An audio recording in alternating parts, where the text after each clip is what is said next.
Subscribe करें और bell दबाएं ताकि कोई खबर रह न जाए। कल रात लेट इलेक्शन कमीशन ने MQM की दरख्वास्त पर अपना महफूज मुख्तसर फैसला जारी कर दिया, जबकि आज तफसीली फैसला जारी होगा। इससे पहले कल रात तक इलेक्शन मुहिम उरूज पर थी और Jamaat Islami, MQM, peoples party और PTI समेत बहुत सी सियासी जमातें मैदान में थी। इस हवाले से मजीद जाने के हमारे साथ मौजूद हैं, किसी तारुफ के मोहताज नहीं हैं, बड़े मशहूर हब्के दिलपसंद तज्जियाकार नज़ीर लगारी साहब भी हमारे साथ हैं और अमीर अब्बास साहब भी हमारे साथ मौजूद हैं। लगारी साहब, मेरा एक बड़ा बेसिक सा सवाल है सर, ये खबरें आ रही हैं कि देखिए जी विफाक में हुकूमत ने तनख्वाहें बढ़ा दी हैं 150%, वो भी फेडरल सेक्रेटेरिएट और ICT एम्प्लॉयज़ की। साथ साथ हम देख रहे हैं सिंध में इलेक्शन सर पे खड़े हैं, टेलीविजन पे एडवर्टीजमेंट कैंपेन्स चल रही हैं पॉलिटिकल पार्टीज़ की अवाम टैक्स पेयर्स के पैसे से। क्या आप समझते हैं ये सही है? क्या ये इलेक्शन कमीशन ऑफ पाकिस्तान के कवानीन की खिलाफ वर्जी नहीं है और क्यों ACP खामोश है? एक तो ये कि इस्लामाबाद में आपने जो बताया है तनख्वाहें बढ़ी हैं, तो मेरे ख्याल में ये अगर इनको एहसास हुआ है तो पूरे पाकिस्तान के लोगों को एहसास करना चाहिए, सब क्या करें, बढ़ानी चाहिए। पूरे मुल्क के लोगों की सिर्फ ये कि कैपिटल टेरिटरी की बढ़ानी है तो आप पूरे मुल्क की भी बढ़ा सकते हैं। वज़ीर आज़म है, पूरे मुल्क की तनख्वाहें बढ़ाएं, लोगों की महंगाई से बहुत बुरा हाल है। जी हाँ। और इलेक्शन तो 2 दिन की बात है, आज के दिन की बात है, उसके बाद इलेक्शन चले जाएंगे, लेकिन उसके नतायज आप कलम करते हैं 150% तनख्वाहें बढ़ाकर, तो शायद ऐसे हो नहीं सकेगा। लोग जो तय कर चुके हैं वो तय कर चुके हैं, वो आपको मिलना है तो मिलना है, नहीं मिलना है तो नहीं मिलना है। अच्छा, यहाँ हम कराची की तरफ आते हैं। कराची में मुख्तलिफ किस्म के नतायज जो आपने कहा मनोवर किए जाते हैं, मैनिपुलेट किए जाते हैं, ये भी किया जाता रहा है और ये हम 70 से लेकर अब तक पूरे 50-52 साल से देखते आ रहे हैं। कौन सी पार्टी आपको लगता है कि इस वक्त टफ टक्कर देगी, क्योंकि हमेशा से हमें देखा है कि सिंध में कौन इंतखाबात जीतता है, स्पेशली कराची में?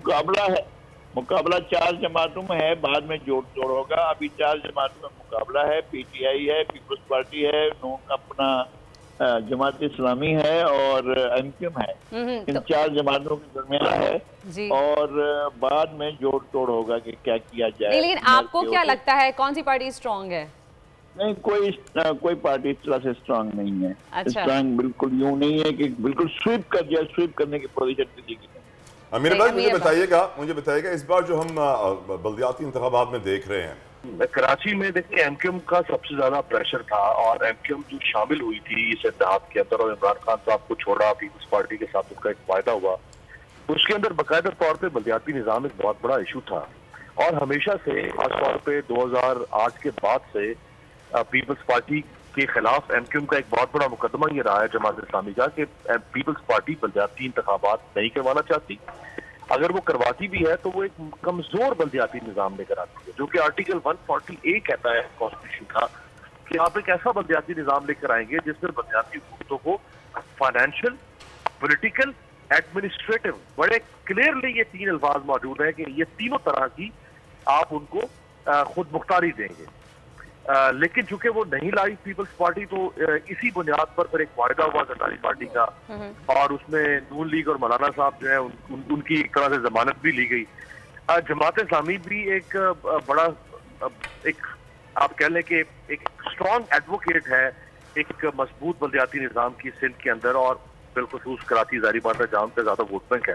सही। अच्छा, हमारे पास हमने जो है वो चीफ मेट्रोलॉजिस्ट को भी ले लिया है, सरदार सरफराज साहब भी हमारे साथ। पूछ लेते हैं कि जिन्होंने ऐसी कौन सी प्रेडिक्शन कर दी कि इतनी तेज बारिशें होंगी, मौसम इतना खराब होगा कि इलेक्शन पोस्टपोन करने पड़ गए।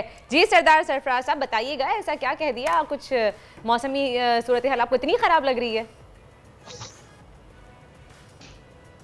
जी, हमने खैर मुलतवी करने का मशवरा तो नहीं दिया था, हमसे तो फोरकास्ट उन्होंने पूछी थी, फोरकास्ट आपने भी देखी होगी। कल परसों एडवाइजरी इशू की थी कि दोबारा से एक स्पेल आएगा 23 से लेकर 26 तक पूरे सिंध में। कराची में 24 से ज़्यादा इम्कान है, 24, 25, 26 को। तो है तो इम्कान सही कि दोबारा तेज़ बारिश का स्पेल है ये 3 से 4 दिन पर। उसमें ज़ाहिर है कि जो हैदराबाद, कराची और बदीन, ठट्ठा, उमरकोट, मीरपुर ख़ास, ये जो एरियाज़ हैं, ये डिस्ट्रिक्ट्स हैं, इनमें ज़्यादा तेज़ स्पेल मुतवक्की है। इसी तरह से ऊपर दादू और जामशोरों की तरफ भी तेज़ बारिश हो सकती है। सब्सक्राइब करें और बेल दबाएं ताकि कोई खबर रह न जाए।